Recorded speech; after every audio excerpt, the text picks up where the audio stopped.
काल परभणी जिल्ह्यातील शेतकऱ्यांच्या आनंदाची एक बातमी आली। केंद्रीय कृषी मंत्री माननीय शिवराजजी चौहान यांनी एक ट्विट केलं आणि परभणी जिल्ह्यातील 2 लाख शेतकऱ्यांना 210 कोटीचा पीक विमा परतावा मिळणार असं सांगितलं। शेतकरी आनंदित आहेत, पीक विमा मिळणार हे कळतंय, पण नेमका कोणाला मिळणार, कधीचा मिळणार याबाबत संभ्रम आहे। ते दूर करण्यासाठी हा व्हिडिओ पीक विमा चळवळीची सर्व टीम बनवत आहे। नंबर 1 हा खरीप 2021 सोयाबीनचा प्रलंबित पीक विमा आहे।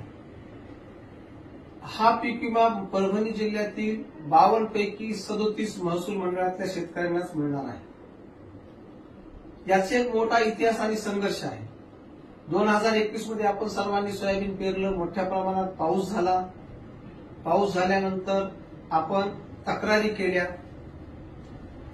केल्याच्या अगोदर एक हंगामातील प्रतिकूल परिस्थिती निर्माण झाल्यामुळे पीक विमा कंपनीने सरसकट 25% अग्रिम द्यावा असा आदेश माननीय जिल्हाधिकाऱ्यांनी काढला, पण दुर्दैवानं कंपनीने तो नाकारला।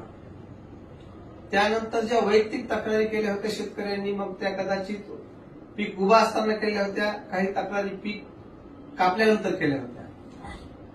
या सर्व बाबत एकूण विमाधारक क्षेत्राच्या 25% पेक्षा जास्त तक्रारी आल्यामुळे सॅम्पल सर्व्हे झाली।